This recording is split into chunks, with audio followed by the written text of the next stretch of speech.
Well, thank you for inviting me here, and it was already clear from the introduction. This is a topic that is very close to my heart, and I commend the organizers for picking that as a central topic. It's hugely important. It was already in the past, and it will be so in the near future, I can assure you. And I will tell you something about this notion of responsible innovation that has also now become a very prominent topic in Brussels in the Horizon 2020 program. And I will tell you a little bit about what I think is the core idea, how it is different from all the ethics and technology assessment and social and legal aspects of technology that we've done in the past. We've done quite a bit of that, but this gives a little bit of a different angle to it. And I would like to explain, bring home the message of what is so different about it.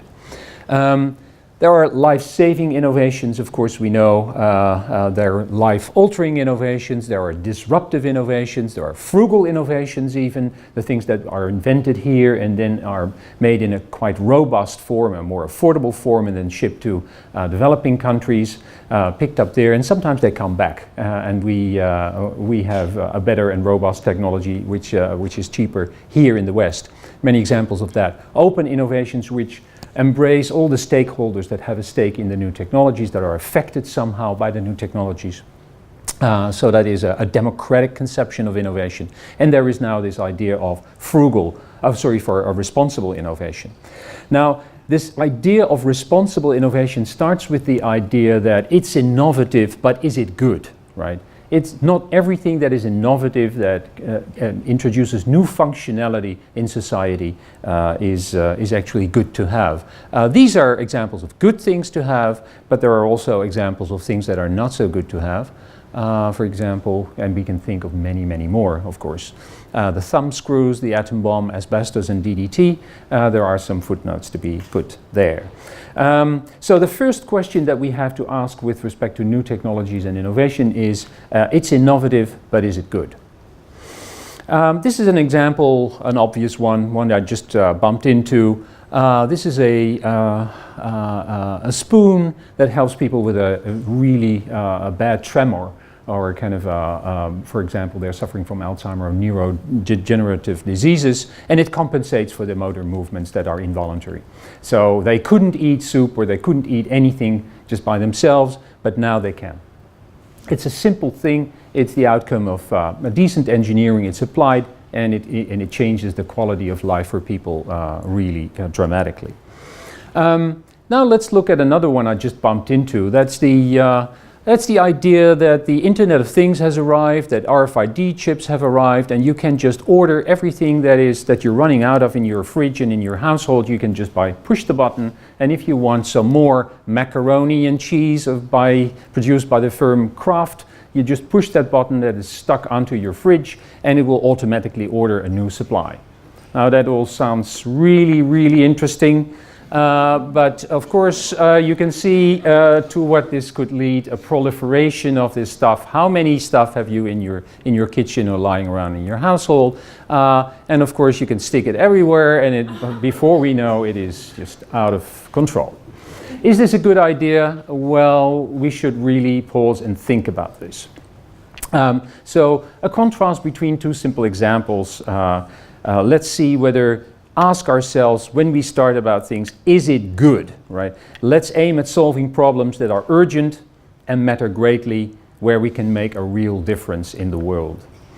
And of course there is no shortage of these challenges in the world. We used to call them, still call them grand challenges of the 21st century. We have agreed in New York last year, end of 2015, that we would, together with 170 nation states, would work on sustainable development goals, the UN Sustainable Development Goals, and even a large consortium of multinationals have agreed to work together on those UN Sustainable Development Goals. And somehow, and this is different from what the UN did before, is that they realize that technology and engineering is going to be part of the whole thing. It used to be a number of diplomats convening in New York and having dinners and talking to each other about where the world was going, and now they realize this is the 21st century, this is the age of high technology. Whatever problems we have, technology is going to be part of it. It's either creating the problems or it's part of the solution, and probably both, right? So whatever we do with respect to UN Sustainable Development Goals, we need technology. So they created technology facilitation platforms. In the week preceding the high-level meetings, there will be 1 week dedicated to innovation and technology, and see how it contributes to the problems or how can it help us to resolve those problems. So a technology facilitation mechanism. This is all further to what Europe already started some time ago, starting with the presidency of Sweden presiding over the EU, and it came up with the Lund Declaration. And it said all our applied science and research should be geared towards the grand challenges. Of course, this is irrespective of what we do with respect to curiosity-driven research. We have an ERC for that, and of course that should just continue. But all of our applied stuff should be geared somehow towards solving some of our big problems. It was restated recently in 2014 under the presidency of the Italians. And they came with the Rome Declaration on Responsible Research and Innovation. And it was recently restated in a 2.0 version of the Lund Declaration, just reconfirming this idea. So Europe seems to be firmly wedded to this idea. And we see now many research councils in the world working on this, and one of the first to do this was the Dutch Research Council, and they started 7 years ago a program, and perhaps there are even people who are working in this program, for the Dutch colleagues perhaps, but and this is part of the Dutch innovation strategy. We have top sectors in the Netherlands, and this is cross-cutting through all the technology areas, and it should be about responsible innovation. Now Europe has looked at, has spent 80 billion on Horizon 2020, and they have dedicated 500 million out of this 80 billion exclusively on responsible research and innovation. It was modeled more or less after the Dutch Research Council's project. So the question is, what are we talking about concretely? This all sounds very nice, but could we have please some more concrete examples of this? I give a Dutch example. This is the Dutch Fairphone. It picked up a prize in Paris during the climate talks. And if you look at the labels, so what does it claim to do? The labels, it is getting its material from areas that are not run by dictators and that take all the money of the population, exploiting people. It has an e-waste program, it has a replaceable battery, they pay workers a decent wage. So all of these blue labels are ethical or societal requirements, and the design of this thing accommodates all of these things in one fell swoop, right? It is an exemplification of a solution to all of those ethical questions. So that is the structure I want you to keep in mind. This is the foldable container. It's an example that we worked on in Delft. It satisfies all the requirements of the normal sea container. So it's robust, sturdy, watertight, it doesn't corrode easily, etc. But we know that 30% of the containers goes empty throughout the world, and these ships are incredibly big polluters.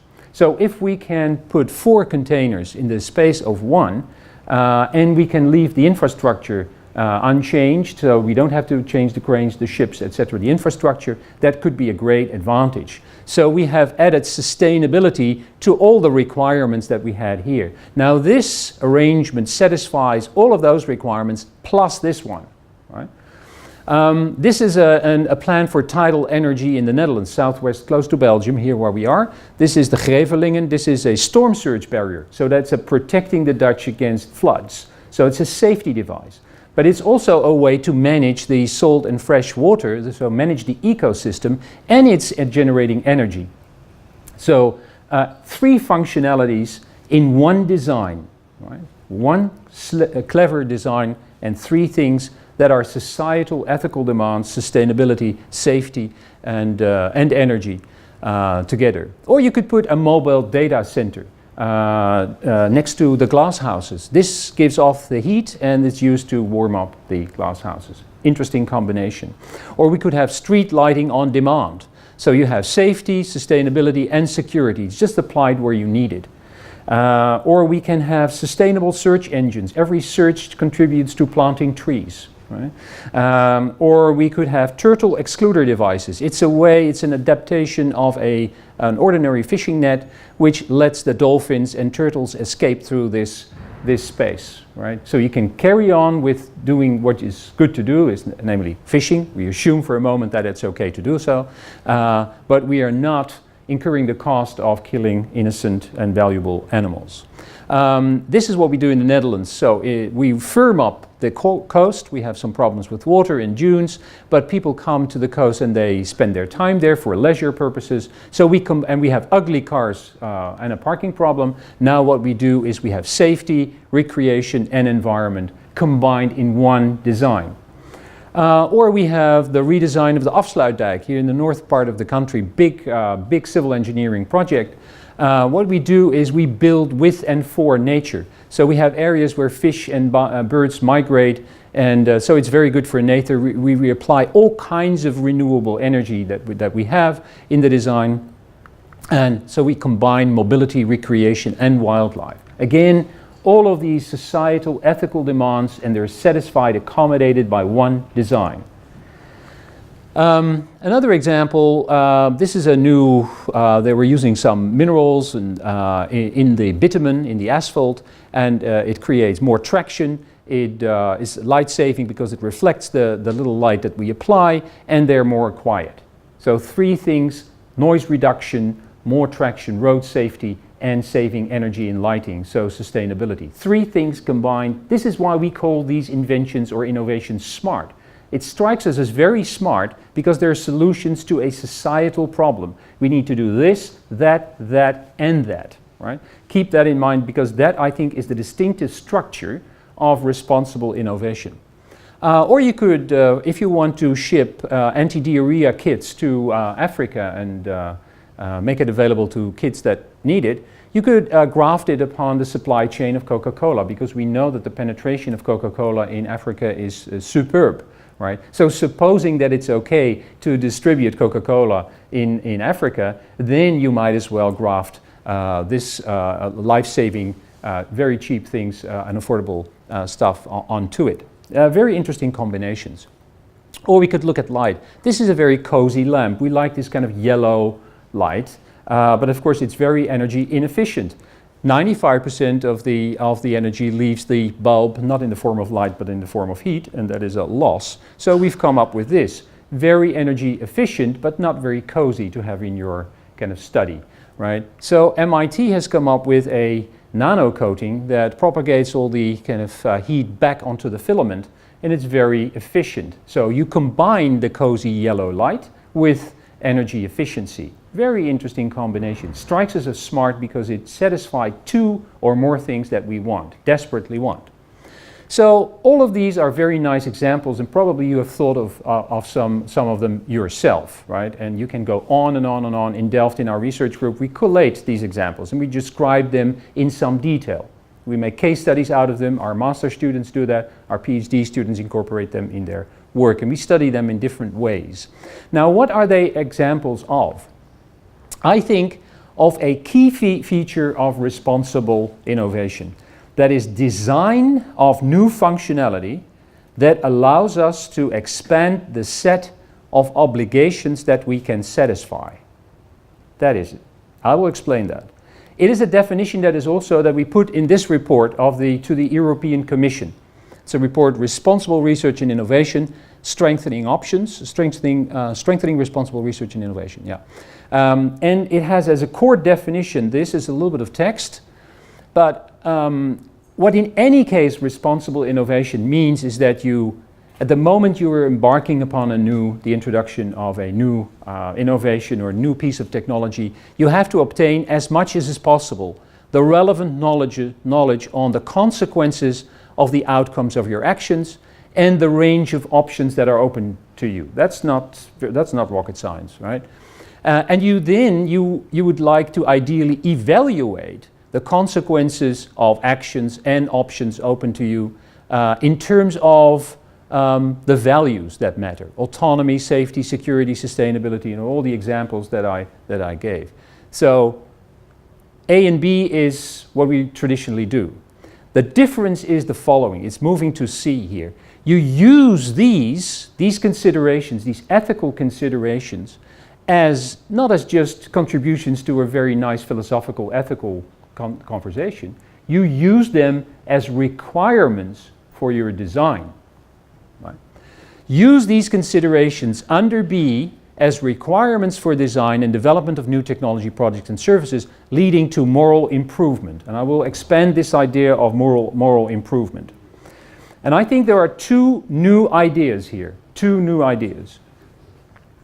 First, in ethics, think about design. Design is an under-theorized notion in ethics, and it deserves to be highlighted and to be worked upon, and we're doing that. And secondly, by thinking design in ethics, we can sometimes solve nasty problems, and I will focus on a particular problem which the examples that I provided are examples of, and that's the problem of moral overload. I'll explain that.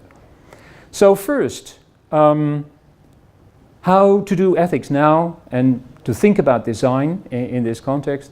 And we've been working on this idea of value-sensitive design. And it starts with realizing that we constantly are putting values into our design. Everything that we make is informed and shaped by the values that we have. Of course, also with the explicit requirements that are put on the table by the people who commission us or to kind of tell us what to do. But it also kind of is an expression of some tacit assumptions that we have or bad intentions that we may have. Technology is not neutral. And some of you may have seen this example. I know that Paul knows it by heart. But this is a famous example. It's slightly controversial, so historians have looked at it and some people say, well, it's slightly different, but I give you the traditional, the canonical version of it. These are the so-called low-hanging overpasses in New York, and they were constructed, they were designed by a famous architect, a town planner, in the early 20th century in New York. He was a big name. So Robert Moses was his name.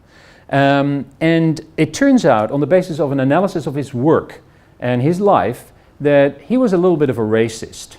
And what did he do? He made these overpasses as kind of a part of an infrastructure around a part of New York intentionally low, so as to prevent buses to be routed from poor black neighborhoods to the white middle-class beaches. They couldn't drive underneath, right? So this is a barrier of segregation. So it is a racist piece of civil engineering. And it has, if you stand beneath it, and people have said, we have that on record, the people who build it, worked on it, say this is lower than what we usually do. So yes, indeed, and you cannot easily detect that, and you need some more sort of work and analysis, and then you will figure out that the value has crept into the design. This is another example from the digital world. This is a guy who is a wizard from Harvard who was the origin of an algorithm that went into the financial software, planning software of many of the big institutions in Wall Street, I have to say, before the financial crisis. And it was a way to gauge the risks in mortgage portfolios. But it was a slightly, let's say, rosy-colored spectacles that people put on because they were too optimistic about the risks. And that is something that we found out only after the financial crisis, right? So this is the model, this is the algorithm that went into it, and it is a very nice piece in Wired magazine, it is the formula that killed Wall Street. Right? So there is a model with certain assumptions, and it's gone into the software, and hence it starts to influence people's behavior and their decisions. This is another good example that you probably know and have seen. This is Bentham's Panopticon. He came up with a design for a very efficient prison. And perhaps you have them here, but we have some still in the Netherlands. These are dome-shaped prisons. And the idea is very efficient because you have one tower in the middle where you have a guard, and the guard can overlook everything. And in passing, he says, well, perhaps you don't even need someone sitting there. as long as the inmates believe that there is someone in there. Right? So very efficient. And he says, morals reformed, this is a philosopher, 18th century, morals reformed, health preserved, industry invigorated, instruction diffused, public burdens lightened, economy seated as it were upon a rock, all by a simple idea in architecture. So you see already the idea is not new, and it was already used, and we find many historical examples. I'm just highlighting it. Even someone like Churchill put his finger there. We shape our buildings, and thereafter our buildings shape us. Right? We shape our external environment, and then it affects what we can do. It opens up certain options, it closes certain options, but it will certainly influence us. So, values are built into systems, in this case information systems, right? In the interfaces, the infrastructures, the algorithms, the ontologies that we use, every level is the kind of the expression of underlying choices. And some of them are really trivial, they don't matter, and some of them are really important and will affect people in a big way. We need to bear this in mind because engineers and designers will be doing that, exactly. We live in a designed from A to Z society. Everywhere we look, something is designed, and it is the outcome of conscious or unconscious decisions. So this is the structure of value-sensitive design. This is what we need to do on a day-to-day basis. We have values, norms, laws, ideals, ethics, and principles like these. It's not an exhaustive list, but you can think of more. And we want those to be expressed in the things that we design and engineer and make and produce, right? Like in the low-hanging overpass, but then not a racist version, but the right version. So the things that we agree upon here, if we can reach an agreement, we need to put in here. So think of these as a kind of supra-functional requirements on a high level, and they need to be part of our initial requirements right from the start, otherwise it will be very expensive or impossible to do something with them. And afterwards, when we've sunk so much money and time and energy into designing and producing all of this on this side, we for sure want to be able to explain how we did this, and did we do a good job on this or not, right? Did we spend all our money in the right way? Did we really make it secure, private, autonomy respecting, and transparent? So this is a structure that and it's easy with PowerPoint to do this, but it's very difficult to do in practice, I can assure you. So you start with values, you decompose them and specify them in norms, policies, mechanisms, and protocols, and then they turn into design requirements that engineers can work with. So that's the trick. So high-level functional requirements, supra-functional requirements, that's what we should think in the age in which design and technology are important about ethics, I think. So you could build these kind of value hierarchies. You start with privacy, and you say, well, okay, if I want to do privacy, I have to do risk mitigation, I have to do accountability, I have to do all of this, and this implies, for example, this, right? So, and you can then, this issues in requirements that you can design for, and you can actually justify why you have designed systems in a particular way because you started out with the value of privacy. Okay, we call this design for X, design for privacy, and you see all of these terms correspond with a decent amount of literature, journals, books, conferences on all of these, designing for all of these values. And there's a handbook that we did in Delft, and it's called the design project that we have in Delft. There is going to be an institute also, Institute for Design for Values.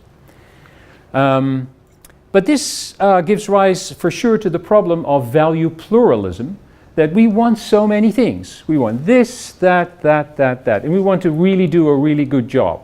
And we cannot say, for example, oh, let's shop selectively in this list and worry about safety today, but not so much about friendship or solidarity or justice, or pick another one and neglect the others. We cannot do that. We have to do all of these things, and it will give rise to conflicts and dilemmas, right? Now, that is the problem that we have identified as the problem of moral overload. So we overburdened by all of these ethical requirements. We want prosperity and sustainability. We want security and privacy, efficiency and safety, accountability and confidentiality. Now, can technology and design help us to overcome these conflicts and solve the problem of moral overload? Well, that's an example where it didn't work. This is a bus that is very sustainable. It's very light materials, but it drives on liquid gas. So great idea from the point of view of sustainability. Forgotten about the safety. So we need to do sustainability and safety. And we have some recent cases in the Netherlands where it also failed. For example, an electronic patient record system was advertised by the minister as privacy respecting, completely secure, and it failed. And it was turned down after years and years of development and innovation, turned down by the first chamber of parliament, and it was 300 million, according to estimations, of failed innovations because of the privacy concerns. That was why it was jettisoned. Right? And we had a similar case with the smart grids. This was a smart meter to smartify the grid, and from a sustainability perspective, this was a great idea. Because it will help the electricity companies to peak shave and to load balance, etc. So very good idea, but it would turn every household into a node, a smart node, into an electricity grid. But again, privacy discussion, because they found out that this sends signals of the electricity consumption in the household every 15 minutes to the electricity company, and with some data mining they could find out which movie you had been watching on a Friday evening. Right? So they said, sorry, this is giving rise to privacy debates, and then again, same story, they threw it out of the window after years and years and years of development. So the engineers claimed that they had a very smart meter. It wasn't a smart meter, it was in a sense a stupid meter. It was, from a technical point of view, it was good, but it didn't have the privacy concerns upfront designed into it. So that is exactly what we need to do. We have to use those value considerations upfront as requirements in a list of technical requirements that will then shape and inform the design of whatever we're designing and making. So you can see how you can do the right thing and also prevent catastrophes from these and failed innovations and save a lot of money. So what's the structure of the problem? The structure of the problem is this. We want sustainability. We want privacy. Or we want, for example, think of the camera debates. We want privacy and we want security in the street. The eternal balance discussion. Oh, we want that and we want that. Okay, so what's the structure of the problem? The structure of the problem is as follows. You have two values. You have many more, but let's suppose you have two that we focus on. Your security in the street, think of the camera systems, and the privacy. So you want both of your values satisfied above a certain threshold value. And therefore you are looking for solutions over there, right? Here you satisfy both of your values above a certain threshold value. But you're stuck with a first generation stupid camera system. And it gives you razor sharp images of innocent citizens in the street and blurred images of the crooks, right? And then you have neither privacy nor security. Or you have a much better camera system, the 2.0 camera system, and you hang it everywhere and you have a lot of security but no privacy, or you decide not to hang it everywhere and you have a lot of privacy but no security. Of course, what you want is you want to get there, right? You want privacy and security, and therefore you need a 3.0 camera system, a really smart camera system, a really smart electricity meter that incorporates all of those privacy concerns upfront in the design. That is the trick. And that is exactly what I would like to suggest to you is the moral axiom of responsible innovation. That if you can change the world by innovation today, so that you can satisfy more of your obligations tomorrow, you have a moral obligation to innovate today. Right? So if I have an obligation to rescue you, and I have an obligation to rescue you, and I need to do both, but the world doesn't allow me to do both, I have to create, if I can, I have to create a situation in which I can rescue both of you. I have to take a stick and reach out to both of you, right? I have to think of something really clever. So what I'm doing by creativity and ingenuity and innovation, I'm intervening into the world, I'm changing the world in such a way that it will allow me to satisfy both of my obligations. And that's exactly the moral driver of innovation. It's pushing us forward because we're obsessed with satisfying our moral obligations. So that is why I'm enthusiastic about this idea. So can we solve all our problems in this way? No. There is no guarantee that I will be able to pick that stick and reach out to both of you. There's no guarantee that we can. But if the stakes are high enough, then I for sure have an obligation to try and see whether there is such a solution.